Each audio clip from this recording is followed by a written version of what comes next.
Laughter of a Fish, a dramatic bedtime story reading for the RP bot of Discord. Once upon a time there was a king named Firoz Shah who ruled over Kashmir. His wife was sitting near the window. She saw a woman selling fish. She asked her if she had any female fish. The fish selling woman said, "No, I have only male fish." But just the woman moved ahead. As she moved forward, the queen heard the laughter of a fish. The queen was surprised. She thought the fish were laughing at her. She got annoyed and rushed to the king. She narrated the whole incident to him, but the king could not decide what to do. He called his prime minister Hussein, who was very intelligent. The king narrated the whole incident and asked the minister to solve the riddle. Why the fish had dared to laugh at the queen. The queen said, "I give you 15 days to solve the riddle, and if you fail, you will be beheaded." Hussein thought deeply and decided to set out on a journey to unfold the puzzle the next day. He met an old farmer and made ramen, and he made his way to who was going to Palham. Hussein thought of making friends with him who might help him in solving the riddle. Thus Hussein accompanied him to Palham. During the journey, Hussein said to him, "It would be better for us to take each other alternatively during the journey." Couldn't I get the meaning of Hussein and preferred to keep quiet. While they're passing through a field of maize, Hussein again asked Raman, who could not understand the words, and said, "I don't know." He could not make out what Hussein was speaking in such a way. They continued their journey. After some time, they crossed a mosque and passed through a village. When nobody welcomed them, Hussein asked, "What are we doing in this graveyard?" "Are you mad? This is a village." Then they reached a graveyard where some people were distributing roast meat and bread to the people present there in the memory of their ancestor, Hussein. "Oh, what a good village this is!" Raman murmured, "What a madman is he? Speaking like a fool, it appears he's become totally mad." Soon they both reached the outskirts of the village of Raymond. Raymond was a kind man who invited Hussein to stay in his house. "Now you seem quite tired. Why don't you stay at my house for some time and take rest?" Hussein said, "Thank you for the invitation. I will stay here till the evening. But please tell me one thing. Why are the walls of your house strong enough?"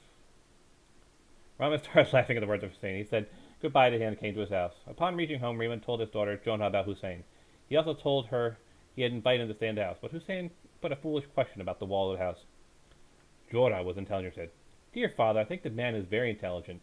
His father said, "How can you say that the man is intelligent? He has only talked foolishly." Jonah clarified the meaning intended by Hussein. By the question of strong moral defense, whether the invitation was real or just formality. Hearing his daughter, Raymond was very much pleased and said, "If this question had a deep meaning, his other sentence must have had a wise meaning as well." Now I will repeat his sentences. At first he said that we should go together, taking each other alternately. By this he meant that both of you should tell stories alternately so you can complete your long journey easily. Raymond repeated Hussein's other sentence. Why did he ask whether the maize can be eaten or not? He said, "Father, you are a farmer, and you must know that one should not eat from a field that is in absence of its owner." This is what he wanted to convey to you, his father said. "Tell me, why did he call the village a graveyard and the graveyard a village?" "The village did not entertain you well. That is why the village was similar to a graveyard. The people in the graveyard distributed food, so the graveyard was like a village." Hearing these explanations, Raymond realized that Hussein was very intelligent, that there was a deep and wise meaning in each of his sentences. George was excited and very much eager to meet Hussein, taking rest under a banya tree outside the village. He brought him home. Jonah was pleased to see him. He asked, "Please tell me, what made you take such a long journey? May I help you? I hope there is something I can do for you." Hussein told her about the fish and the king's resolution to know the secret of the laughter of fish. He also disclosed that his failure would cost his life. Jorah said it's quite a simple puzzle. It means that someone was planning to kill the king. Hussein agreed to Jorah's explanation of the incident. He decided to go back to the king along with Jorah and Rahan.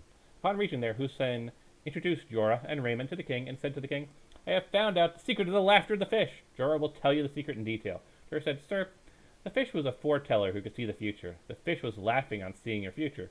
She wanted to make you cautious against a person who is in disguise of a woman wants to kill you." The king asked Jorah, "Will you be able to prove this?" At this, Hussein, "Yes, I want to test all of your maid servants." The king and the queen allowed him to do.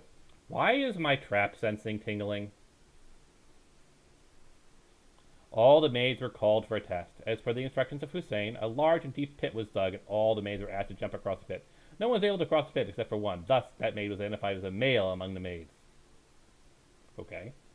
King got him arrested immediately. He was a spy of a neighboring state. The king gave her word to Jorah, and later Hussein married her. Okay. Indian fairy tales, folks. Have a good one. Peace out.